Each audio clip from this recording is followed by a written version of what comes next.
Hello everyone, Radhe Radhe. कैसे हैं आप लोग? आई होप आप लोग बहुत अच्छे होंगे और आप अपने आने वाले एग्जाम की प्रिपरेशन भी बहुत अच्छे से कर रहे होंगे।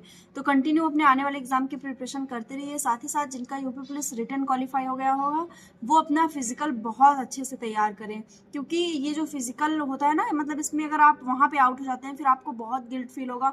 और इतना इनफ टाइम मिला है, इतना पर्याप्त समय मिला है कि अगर आप इसमें तैयारी नहीं करते और कोई ना कोई मिस्टेक कर देते हैं तो फिर आपको बहुत रिग्रेट फील होगा, आप बहुत पछतावा आपको होगा और फिर उसका कोई भी सोल्यूशन नहीं होता, कोई भी ऑप्शन नहीं होता कि आप उससे आगे बढ़ सके।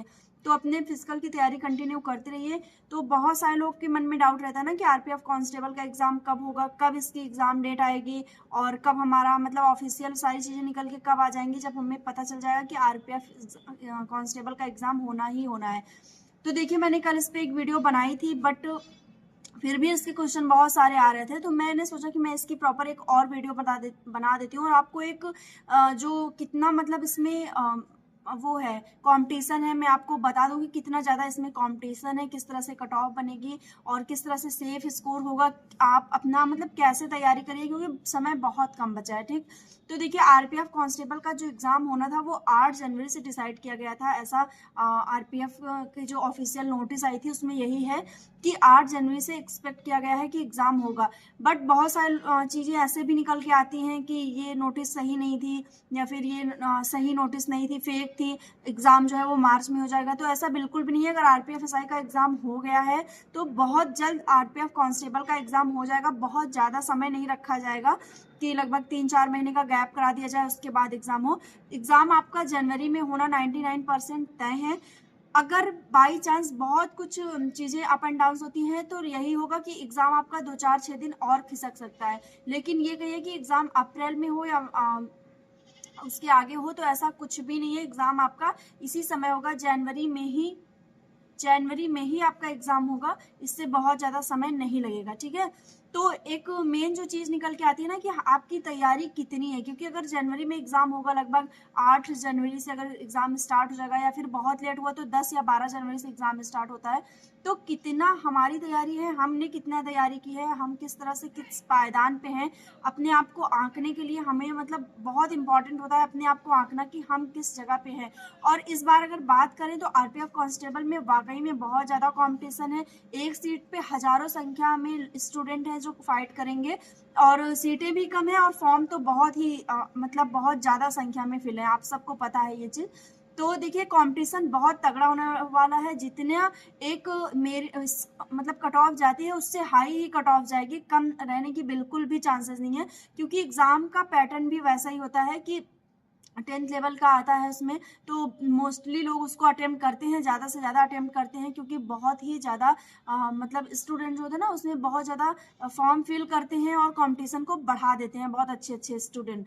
तो आपको अपनी तैयारी को कंटिन्यू बना के रखना है। समय बहुत कम है, लगभग 20 दिन, और आपको पता है कि ठंड के दिनों में समय इतनी जल्दी बीत जाएगा कि आपको पता भी नहीं चलेगा कि कब आपकी जनवरी आ गई और कब आपका एग्ज़ाम स्टार्ट हो गया।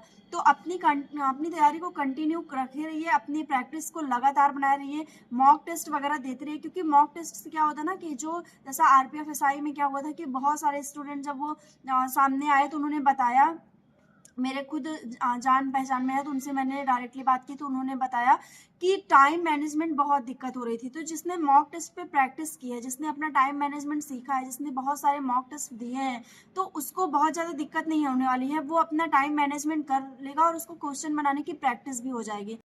मॉक टेस्ट आपको कहाँ से देना है मैं आपको सजेस्ट कर देती हूँ। टेक्स्ट बुक ऐप डिस्क्रिप्शन में लिंक है, आप डाउनलोड करेंगे और वहाँ पे आपको yearly text book pass pro पे बम्पर डिस्काउंट चल रहा है, जिसमें अगर आप मेरा कूपन कोड यूज करते हैं HHS10 तो आपको 12% इंस्टेंट डिस्काउंट मिलेगा। तो डिस्क्रिप्शन में लिंक है, टेक्स्ट बुक ऐप डाउनलोड कीजिए और अभी पाइए टेस्ट देने का मौका। इसमें आपको सारे एग्जाम के टेस्ट अवेलेबल रहेंगे, तो आपको अपना आकलन हो जाएगा कि आप कितने पायदान पे हैं।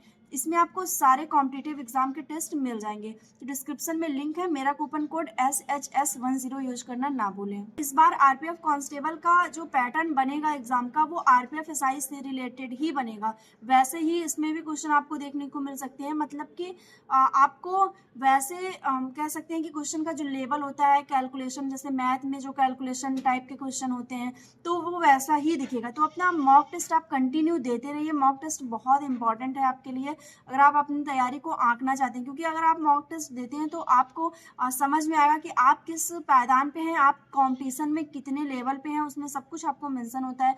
क्योंकि मॉक टेस्ट बहुत ही अच्छे लोग देते हैं, बहुत अच्छे बच्चे देते हैं, उसमें अपना टाइम वो वेस्ट मतलब उसमें देते हैं, टाइम वेस्ट नहीं करेंगे, उसमें अपना टाइम यूज़ करते हैं और अपना सीखते हैं कि कैसे टाइम मैनेजमेंट सीखना है, टाइम मैनेज कैसे करना है, क्वेश्चन बनाना कैसे है। तो अगर आप मॉक टेस्ट दे रहे हैं मतलब हफ्ते में, आपको वैसे मैं यही सजेस्ट करूंगी कि आप पूरा जब तक आपका एग्जाम है तब तक आप मॉक टेस्ट दीजिए। हर दिन आप एक मॉक टेस्ट दीजिए, आपको अपना आकलन होगा और आपके क्वेश्चन भी लगातार प्रैक्टिस में होते जाएंगे और आपका टाइम भी मैनेजमेंट हो, मतलब टाइम मैनेज भी आप सीख पाएंगे।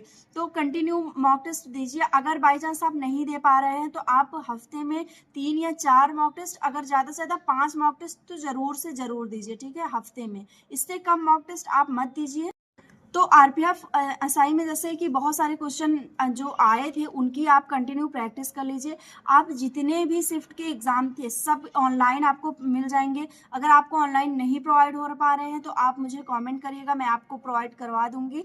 आपको सारे जितने भी पेपर हैं सबका एनालिसिस कर लेना है, सबको सॉल्व कर लेना है 1 से 2 बार, ठीक है। इससे आपको ना एक आइडिया मिल जाएगा कि करंट के क्वेश्चन कैसे आ रहे हैं, जीएस में किस लेवल का पूछ रहा है वो, या फिर मैथ कैसे आ रहा है, रीजनिंग कैसे पूछ रहा है, कितना कैलकुलेशन है, सब कुछ आप उसका देख लीजिए। आप पेपर को लेके बैठिए, टाइम लगाइए और अपना पेपर सॉल्व करिए आरपीएफ एसआई का। आप ये मत सोचिए कि आरपीएफ कांस्टेबल या फिर आरपीएफ एसआई में बहुत ज़्यादा डिफरेंस होगा, ऐसा नहीं है। थोड़ा बहुत डिफरेंस रहेगा, थोड़ा उसमें अप लेवल का पूछेगा, बट अगर आप तैयारी कर रहे हैं तो क्या आप क्या डाउन, आपको सारी चीज़ें कवर करनी होती है, सब कुछ पढ़ना होता है जीएस में, कोई भी चीज़ें अप डाउन आप नहीं रख सकते हैं। तो आरपीएफ एसआई का जितना भी आपका पेपर, जितने भी एग्जाम हुए हैं, जितने शिफ्ट के एग्जाम हुए हैं, एक दिन में लगभग 3 शिफ्ट के एग्जाम हुए हैं, तो आप सारे पेपर रखिए अपने सामने और उसको सॉल्व करिए। आप एक दिन में बहुत नहीं तो 2 पेपर तो सॉल्व कर ही सकते हैं, तो आप उसको सॉल्व करिए और देखिए कि आप कितना उसमें सॉल्व कर पा रहे हैं और कितना स्कोर कर पा रहे हैं, ठीक है। ये आपके लिए बहुत ज़्यादा हेल्पफुल होगा। और एक चीज़ मैं मैथ में जैसे कुछ 1-2 इंपॉर्टेंट चैप्टर बता दूं जिसको पढ़ना आपके लिए बहुत इंपॉर्टेंट है आरपीएफ कांस्टेबल के लिए। तो मेंसुरेशन आप लोग बहुत अच्छे से पढ़ लीजिएगा, क्योंकि आरपीएफ एसआई में भी मेंसुरेशन के क्वेश्चन ठीक ठाक बने थे। और एक चीज़, अगर आपने परसेंटेज पढ़ लिया है, आपने प्रतिशत पढ़ लिया है, तो आप ज़्यादा से ज़्यादा चैप्टर्स को कवर कर पाएंगे। जैसा कि अगर आप लाभ हानि पढ़ते हैं या फिर आप डिस्काउंट पढ़ते हैं या फिर आप कोई भी कंपाउंड इंटरेस्ट पढ़ते हैं या सिंपल इंटरेस्ट पढ़ते हैं, कुछ भी पढ़ते हैं, तो उसमें प्रतिशत का खेल रहेगा, उसमें परसेंटेज आएगा ही आएगा। तो परसेंटेज चैप्टर आपको बहुत ही अच्छे से पढ़ लेना है। इसको पढ़ने पे आपके कई सारे और चैप्टर्स जो हैं वो कवर होंगे, उसमें आपको सॉल्व करने में आसानी होगी। तो ये चैप्टर आप जरूर पढ़ लीजिएगा। और रीजनिंग के मैं कुछ इंपॉर्टेंट चैप्टर बता दूं जिसको आप बार बार रिवाइज कर लीजिए, जैसे कोडिंग डिकोडिंग और मैथमेटिकल जो रीजनिंग होती है उसको आपको बहुत अच्छे से पढ़ लेना है। नंबर सीरीज भी आपको बहुत अच्छे से पढ़ लेना है, क्योंकि नंबर सीरीज के ऐसे क्वेश्चन आते हैं कि उसमें आपको लगेगा कि ये मैं सॉल्व कर लूंगा। जैसे अभी ये चैप्टर्स लगते हैं ना कि अभी मैं इसको सॉल्व कर लूंगी या फिर कर लूंगा, लेकिन जब नए नए तरह तरह के क्वेश्चन आते जाते हैं हमारे सामने जो एकदम फंसाने वाले होते हैं, एकदम हम फंस जाते हैं उसमें, उसको हम सॉल्व करते हैं तो उसका आंसर ही नहीं निकाल पाते हैं, तो फिर हमको बहुत ज़्यादा दिक्कत होती है। तो ये सारे चैप्टर आप लोग जरूर से जरूर देख लीजिएगा। और सिलोजिज्म के भी जितने भी क्वेश्चन बनते हैं, जितने भी, आप उसको ढूंढ ढूंढ के सॉल्व कर लीजिए, ये बहुत ज़्यादा हेल्पफुल होगा आपके लिए। तो इस तरह से अगर आप अपनी तैयारी को करेंगे, लगभग 20 दिन बचा है, 20 दिन समय कुछ भी नहीं होता है। अगर आप इसका मिस यूज कर देंगे तो ये मिस यूज हो जाएगा, और अगर आप इसका अच्छे से यूज कर लेंगे, अपने हर एक दिन को, हर एक रात को अच्छे से यूज कर लेंगे, आप रात में ज़्यादा से ज़्यादा कोशिश करिए कि आप जितने मॉक टेस्ट वगैरह हैं वो आप शाम को दीजिए, तो उसमें आपका मतलब आप उसमें ज़्यादा अच्छा कर पाएंगे। तो इस तरह से अपनी तैयारी को बूस्ट कर सकते हैं आप 20 दिन में। कोई भी किसी भी प्रकार का इसमें कुछ आपको ये नहीं बताया जा रहा है जिससे आपको कहीं भी कोई आपका मतलब नुकसान हो या फिर कोई आपको दिक्कत हो या फिर आपकी तैयारी में कोई बाधा आए। मैं जितना आपको सजेस्ट कर पा रही हूँ अपना एक पिछले एग्ज़ाम के एक्सपीरियंस से आरपीएफ के, उतना मैं आपको सजेस्ट कर दे रही हूँ। और बहुत सारे लोगों का कमेंट रहता है ना कि मैं मैथ कैसे पढ़ूँ, ये बहुत भर भर के कमेंट रहता है। तो इसके लिए मैं ऑलरेडी एक वीडियो अपलोड कर दी हूँ और शॉर्ट्स में भी मैंने आपको एक बुक बता दिया है, जिसको अगर आप लेते हैं तो आपका कैलकुलेशन जो है वो बहुत इम्प्रूव हो जाएगा, बहुत ही ज़्यादा अच्छा हो जाएगा। ये मेरा खुद का एक्सपीरियंस रहा है। तो आप लोग वो वीडियो भी ज़रूर देख लीजिएगा। और वीडियो अगर आपके लिए बिल्कुल भी हेल्पफुल, थोड़ी सी भी हेल्पफुल रही हो तो वीडियो पे लाइक कर दीजिएगा, कमेंट कर दीजिएगा। और कमेंट आप पॉजिटिव वे में कीजिएगा, ठीक। क्योंकि अभी आप जितने एग्ज़ाम के मतलब आप करीब होंगे, पास में होंगे, अगर आप उतना पॉजिटिव रहेंगे तो आपके लिए ज़्यादा अच्छा रहेगा। अगर आप निगेटिव हो जाएंगे किसी के प्रति भी तो आपका कहीं ना कहीं लॉस हो जाएगा, आप नुकसान में चले जाएंगे। तो ठीक है, मिलते हैं नेक्स्ट वीडियो में, तब तक के लिए बाय, टेक केयर।